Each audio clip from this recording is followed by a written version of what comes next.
भारत और पाकिस्तान के बीच एक बार फिर तनाव बढ़ा हुआ था। पाकिस्तान ने सोचा ये छोटा सा कदम क्या बिगाड़ सकता है, लेकिन जो हुआ उसने पूरी गेम ही बदल दी। यह कहानी है ऑपरेशन सिंदूर की, एक ऐसा मिशन जिसमें हर कदम पर था दांव, हर फैसले में थी हिम्मत और हर मोड़ पर छुपा था एक बड़ा राज। इस मिशन ने दिखा दिया कि कैसे छोटे कदम बड़े बदलाव ला सकते हैं और कैसे जज्बा और रणनीति ने इतिहास को नया मोड़ दिया। आज हम जानेंगे उस ऑपरेशन के पीछे की असली कहानी, जो न सिर्फ युद्ध की थकान को चुनौती देती है बल्कि दोनों देशों के बीच छुपे सच को भी उजागर करती है। तो चलिए तैयार हो जाइए उस दिलचस्प सफर के लिए, जहां हर मोड़ पर था सस्पेंस, हर कदम पर थी बहादुरी और हर फैसला था देश के भविष्य से जुड़ा। ये है ऑपरेशन सिंदूर। जब दुश्मन ने सोचा बंदर क्या बिगाड़ लेगा, और फिर जो हुआ वो इतिहास बन गया। कुछ दिन पहले जब पूरे देश की निगाहें टीवी स्क्रीन पर टिकी थीं और लोग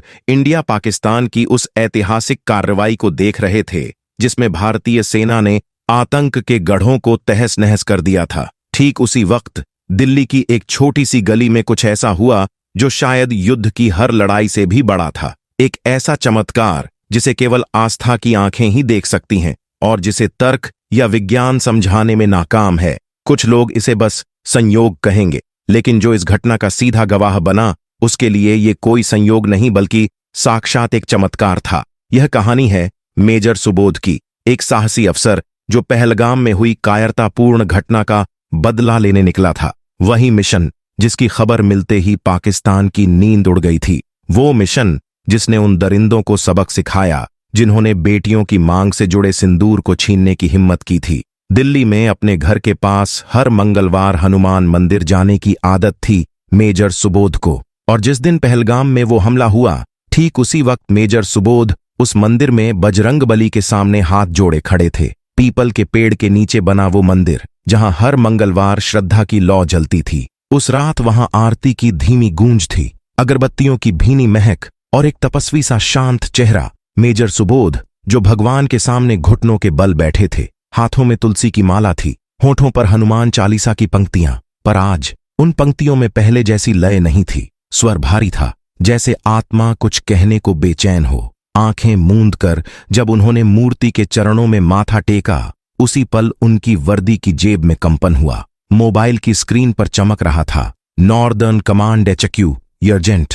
मेजर सुबोध राठौड़ को कॉल आया, तुरंत वीडियो ब्रीफिंग में शामिल हो जाइए। पहलगाम में आतंकी हमला हुआ है, हालात बेकाबू हैं। उन्होंने मंदिर की परिक्रमा पूरी की, टैबलेट ऑन किया और स्क्रीन पर जो फुटेज दिखा वो रोंगटे खड़े कर देने वाला था। उजड़ी मांगें, रोते बच्चे, लहूलुहान कश्मीर। ऑपरेशन ऑफिसर ने कहा, सर कुछ महिलाएं लापता हैं, हमें तुरंत एक्शन लेना होगा। सुबोध बिना कुछ कहे मंदिर लौटे, मूर्ति के सामने नतमस्तक हुए। प्रभु अगर आप हैं तो एक संकेत दीजिए। तभी मंदिर में एक बंदर दाखिल हुआ, चाल में गरिमा, आंखों में चमक। वह सीधा सुबोध के पास आया, जेब से मोबाइल निकाला और उनकी हथेली पर रख दिया। उसी पल कॉल आया, मेजर सुबोध, एक खास मिशन आपको सौंपा गया है, कोड नेम अग्निपथ। दुश्मनों की रीढ़ तोड़ने का वक्त आ गया है। सुबोध ने कॉल काटा और उस बंदर की ओर देखा। तुम साधारण बंदर नहीं, शायद स्वयं बजरंगबली हो या उनके दूत। बंदर कुछ कहे बिना मुड़ा और बाहर चल दिया। मेजर सुबोध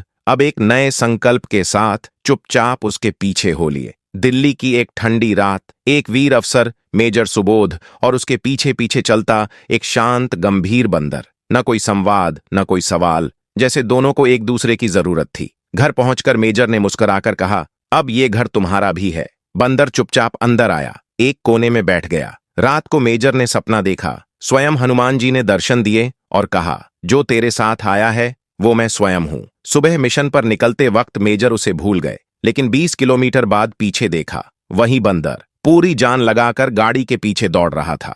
मेजर ने बिना एक पल गंवाए गाड़ी रुकवाई, उसे साथ बिठाया और मन ही मन उसका नाम रखा, मारुति। सैन्य मुख्यालय में सब हैरान थे, अफसर के साथ एक अनुशासित बंदर। पर आज ये साफ था कि ये कोई आम साथी नहीं, ये मिशन का हिस्सा है। सर ये बंदर आपके साथ? मारुति, मेजर सुबोध मुस्कुराए, मेरा सहायक है, इसे हल्के में मत लेना। ऑपरेशन अग्निपथ की ब्रीफिंग शुरू हुई। मिशन दुश्मन की बर्फीली घाटियों में छिपी जैविक हथियार प्रयोगशाला को नष्ट करना। टीम में थे कैप्टन विनय, ड्रोन विशेषज्ञ, लेफ्टिनेंट सुनिधि, बायो एक्सपर्ट हवलदार जितेंद्र, स्नाइपर गाइड सुशील और अब मारुति भी। क्या एक बंदर इस मिशन में जा सकता है? अगर ये नहीं जाएगा तो मैं भी नहीं, सुबोध का जवाब था। जनरल कृपाल ने अनुमति दे दी। मारुति को भी स्पेशल टैक्टिकल गियर पहनाया गया, भारतीय सेना के चिन्ह के साथ। रात 1 बजे मिशन टेको नफ हुआ। रास्ते भर सन्नाटा था, सिर्फ इंजन की आवाज और मारुति की धीमी फुफकार। 3 घंटे बाद दुश्मन क्षेत्र में बर्फ के नीचे छिपा बंकर दिखा। लक्ष्य मिल चुका था। 3 टीमें अलग अलग दिशा से घुसपैठ के लिए तैयार थीं। तैयार हो? सुबोध ने पूछा। मारुति ने सिर हिलाया। अब एक बंदर नहीं, एक रक्षक, एक चमत्कार युद्ध भूमि में उतर रहा था। मारुति तेजी से चारों ओर घूमता हुआ जमीन को सूंघने लगा, मानो कोई अदृश्य सुराग तलाश रहा हो। लेफ्टिनेंट सुनिधि ने फुसफुसाते हुए पूछा, ये क्या कर रहा है? मेजर सुबोध की नजरें मारुति पर थीं। उन्होंने धीमे स्वर में जवाब दिया, यह उस जगह को पहचानने की कोशिश कर रहा है जहां बारूदी सुरंगें हो सकती हैं। तभी मारुति अचानक एक बिंदु पर रुक गया और अपने पंजे से जमीन पर झटका मारा। मेजर सुबोध फौरन आगे बढ़े, बर्फ को हटाया और नीचे एक हल्की सी चांदी जैसी प्लेट दिखाई दी। हवलदार जितेंद्र ने तुरंत चेतावनी दी, पिंड प्रेशर माइन, सब पीछे हटो। डिसआर्मिंग किट की मदद से उसे सफलतापूर्वक निष्क्रिय कर दिया गया। अब सबकी आंखों में एक ही बात साफ थी, मारुति सिर्फ एक जानवर नहीं, बल्कि एक चलता फिरता दिव्य यंत्र था जिसकी सूंघने की शक्ति और सटीकता अद्भुत थी। करीब 20 मिनट की कठिन चढ़ाई के बाद टीम पहाड़ी के उस किनारे पर पहुंची जहां से पाकिस्तानी बंकर स्पष्ट दिखाई दे रहा था। थर्मल गॉगल्स में 2 गार्डों की आकृतियां साफ नजर आ रही थीं। मेजर सुबोध ने जितेंद्र को इशारा किया, गिनती शुरू करो। 4, 3, 2 और फिर एक दबा हुआ शॉट फायर हुआ। पहला गार्ड ढेर हो गया, दूसरा चौंक कर मुड़ा, लेकिन इससे पहले कि वह कुछ करता, मारुति हवा की गति से लपका और सीधा उसकी छाती से जा टकराया। उसकी चीख गले में ही घुट गई और बंदूक दूर जा गिरी। जितेंद्र ने इत्मीनान से कहा, क्लीन। मेजर सुबोध ने आगे बढ़ने का इशारा किया, चलो अंदर। बंकर का दरवाजा स्टील का था, लेकिन उस पर कोई लॉक या कीपैड नजर नहीं आ रहा था। सुनिधि ने निरीक्षण करते हुए कहा, यह बायोमेट्रिक लॉक है, हमें इसे खोलने के लिए दुश्मन की उंगली या आंख चाहिए। मेजर सुबोध ने बिना समय गंवाए कहा, मारुति। मारुति तत्काल मुड़ा और मरे हुए सैनिक के पास पहुंचा। कुछ ही पलों में वह उसकी कटी हुई उंगली लेकर वापस आया। सुनिधि ने बायो स्कैनर पर वह उंगली रखी और एक्सेस ग्रांटेड की हरी बत्ती जल उठी। बंकर का दरवाजा धीरे धीरे खुल गया। अंदर अंधेरा था, दीवारों पर कैमरे लगे थे, लेकिन टीम के प्रवेश करते ही कैप्टन विनय ने अपने जैमर से सभी सीसीटीवी को ब्लाइंड कर दिया। भीतर की हवा में एक तीखी गंध थी, रसायनों और धातु की मिश्रित बदबू। सुनिधि ने तुरंत अपना मास्क कसकर बांध लिया। अंदर एक बड़ा हॉल था जिसमें मशीनें, रसायनों से भरे टैंक और कई आधुनिक लैब्स मौजूद थीं। वहां पीपीई सूट पहने 2 लोग किसी प्रयोग में लगे हुए थे। उनमें से एक ने टीम को देखते ही अलार्म बटन की ओर दौड़ लगाई। मेजर सुबोध ने आदेश दिया, फायर। 3 गोलियों की आवाज गूंजी और दोनों वहीं ढेर हो गए। लेकिन अब बहुत देर हो चुकी थी। पूरे बंकर में सायरन बजने लगा, दीवारों पर लाल रोशनी चमक उठी। हम एक्सपोज हो चुके हैं, विनय ने चेताया। मेजर सुबोध ने गंभीर स्वर में कहा, अब निकलने का वक्त नहीं है, हमें यहीं से सब उड़ाना होगा। उन्होंने जेब से एक सिग्नल डिवाइस निकाला और मारुति को दिखाते हुए कहा, इसके चारों ओर C4 लगाओ, एक भी कोना छूटना नहीं चाहिए। मारुति ने कमांड मिलते ही बिना हिचक अपने गियर से C4 विस्फोटक निकाले और बंकर की चारों दिशाओं में सावधानी से लगाना शुरू कर दिया। उसकी हर हरकत में एक युद्ध कला का अनुशासन था, तेजी, सटीकता और फोकस। तभी बाहर से भारी बूटों की धमक और पाकिस्तानी सैनिकों की चीख पुकार सुनाई देने लगी। गोलियों की पहली लहर बंकर के दरवाजे से टकराई। सुनिधि और विनय ने बिना वक्त गंवाए मोर्चा संभाल लिया। जैसे ही एक दुश्मन सिपाही भीतर घुसा, मारुति ने हवा में उछलकर उसकी हेलमेट उड़ा दी और गर्दन पर वार करके उसे वहीं ढेर कर दिया। मेजर सुबोध ने उसकी तरफ देखा। मारुति ने सिर हिलाकर संकेत दिया कि सब तैयार है, अब पीछे हटो। मेजर की आवाज में आदेश भी था और अलविदा भी। जैसे ही डिटोनेटर ऑन हुआ, पूरी टीम निकासी सुरंग की ओर भागी। मुश्किल से 200 मीटर दूर पहुंचे थे कि एक जोरदार धमाका हुआ जिसने न सिर्फ बंकर को मिट्टी में मिला दिया, बल्कि पूरी घाटी को थर्रा दिया। वो रासायनिक अड्डा अब इतिहास बन चुका था। अभी राहत की सांस ली ही थी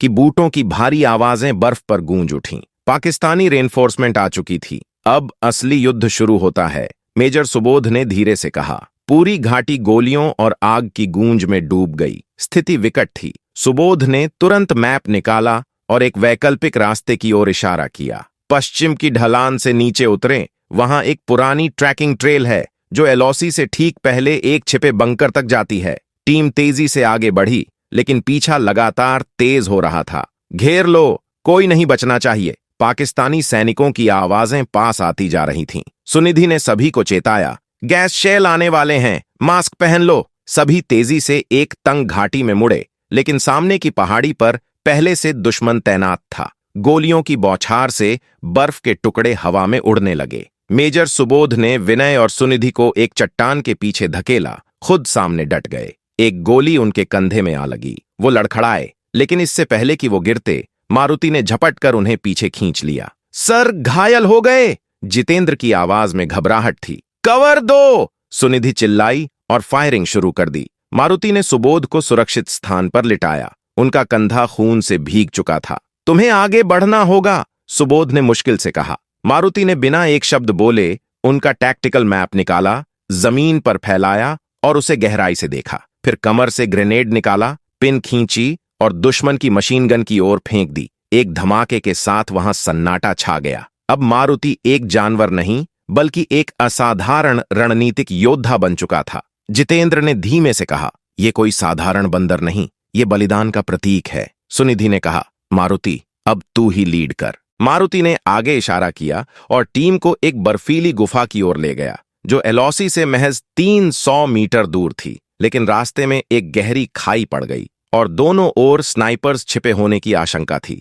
इसे पार करना नामुमकिन है, विनय ने चिंता जताई। मारुति बिना रुके दौड़ा, छलांग लगाई और पलक झपकते ही खाई पार कर गया। दूसरी ओर उसने पेड़ों में छिपा एक पुराना रस्सियों का जाल खोज निकाला और उसका एक सिरा वापस टीम की ओर फेंका। एक एक कर सभी सदस्य उस जाल की मदद से खाई पार करने लगे। अब सिर्फ मेजर सुबोध को उठाना रह गया था। वह अब भी बेहोश थे। जितेंद्र ने कंधा दिया। सुनिधि ने पट्टी कसकर बांधी। विनय और मारुति ने उन्हें लटकाकर उस जाल के जरिए खाई पार करवाई। हर कदम पर गोलियां पास से गुजरती रहीं, लेकिन कोई भी भारतीय जवान पीछे नहीं हटा। गुफा में पहुंचते ही सुनिधि ने मेजर सुबोध को प्राथमिक चिकित्सा दी। उनकी सांसें धीमी थीं, लेकिन स्थिर। बाहर अब भी दुश्मन की आवाजें आ रही थीं। एक बार फिर गोलियां बर्फ से टकराई। तभी मारुति ने एक बड़ा निर्णय लिया। उसने सबकी ओर देखा, फिर अकेले गुफा से बाहर निकल गया। रुको, कहां जा रहा है? जितेंद्र चिल्लाया, लेकिन तब तक वह बहुत दूर जा चुका था। बाहर मारुति ने अपनी बेल्ट से स्मोक बम निकाले और उन्हें चारों दिशाओं में फेंका। पूरा क्षेत्र धुएं से भर गया। इस भ्रम में पाकिस्तानी सैनिकों ने इधर उधर फायरिंग शुरू कर दी। बर्फ की घाटियों में धुएं की आड़ में भारतीय हेलीकॉप्टर अचानक प्रकट हुआ। यह ईगल 9, पहचान करें, निकास के लिए तैयार। मारुति तेजी से गुफा के द्वार तक पहुंचा और एक एक कर सैनिकों को बाहर निकालने लगा। अंत में उसने मेजर सुबोध को संभाला और हेलीकॉप्टर की ओर भागा। सुनिधि की आंखें नम हो गईं। यह कोई साधारण घटना नहीं, बल्कि चमत्कार था। सूरज की पहली किरणें आसमान में फैल रही थीं। मेजर सुबोध स्ट्रेचर पर थे, ऑक्सीजन मास्क से बंधे, आंखें बंद, लेकिन दिल जिंदा था। सुनिधि उनका हाथ थामे उनकी नाड़ी पर नजर बनाए हुए थी। मारुति, जो हमेशा सबसे आगे रहता था, अब शांत होकर पीछे बैठा था, मानो उसने अपने जीवन का एक बड़ा कर्तव्य पूरा कर लिया हो। हेलीकॉप्टर दिल्ली की ओर बढ़ा। रेडियो पर संदेश आया, मिशन अग्निपथ सफल, दुश्मन का जैविक केंद्र नष्ट, सभी सैनिक सुरक्षित। लैंडिंग पर मेडिकल टीम ने तुरंत मेजर सुबोध को ऑपरेशन थिएटर में ले जाया। बाकी टीम का प्राथमिक उपचार हुआ, लेकिन मारुति रनवे पर हेलीकॉप्टर की छाया में बैठा था। उसकी निगाहें अभी भी उस गुफा के दरवाजे पर टिकी थीं। 3 घंटे बाद ऑपरेशन सफल होने की खबर आई। सुनिधि ने पीछे मुड़कर देखा, मारुति वहां नहीं था। सुरक्षा कैमरे में बस एक ही दृश्य था। मारुति बेस कैंप से बाहर शांत कदमों से चला गया, जैसे कोई साधु सन्यास की ओर बढ़ता हो। मेजर सुबोध जब होश में आए, उन्होंने सबसे पहले मारुति के बारे में पूछा। सुनिधि ने सिर झुकाकर कहा, वह बिना कहे चला गया सर। मेजर सुबोध चुप रहे। कुछ देर बाद उन्होंने व्हील चेयर मांगी और पुराने मंदिर की ओर चल पड़े, जहां बजरंगबली की मूर्ति और पीपल का पेड़ था। घंटी बजाते हुए उन्होंने आंखें नम कर कहा, हे प्रभु, आपने मेरी सुन ली। आपने देश की रक्षा की और मेरी आत्मा में विश्वास दिया, पर आप बिना कुछ कहे चले गए। पीछे से एक बूढ़े व्यक्ति की आवाज आई, हर योद्धा को लौटना होता है। मैं भी कुपवाड़ा में था, एक मिशन में गिरा था। एक साधु ने मुझे बचाया था, जिसे लोग नहीं मानते, पर मैं जानता हूं वह कोई साधारण नहीं था। मेजर सुबोध ने मंदिर की दीवार को सहारा देते हुए कहा, जय बजरंगबली। तभी पेड़ की सबसे ऊंची शाखा हिली और हवा में एक खास खुशबू फैल गई, सिंदूर, धूप और आत्मबल की। मारुति कहीं और किसी की रक्षा को चला गया था। तो दोस्तों, आज की वीडियो में बस इतना ही। अगर आपको ये कहानी पसंद आई हो तो जरूर एक प्यारा सा लाइक जरूर करें। कमेंट करके बताइए कि मारुति की एंट्री कैसी लगी। वीडियो को शेयर करें अपने दोस्तों के साथ और चैनल को सब्सक्राइब करना बिल्कुल मत भूलिए, क्योंकि आगे आने वाली कहानियां इससे भी ज्यादा धमाकेदार होने वाली हैं। आप सभी का दिल से धन्यवाद। जय हिंद।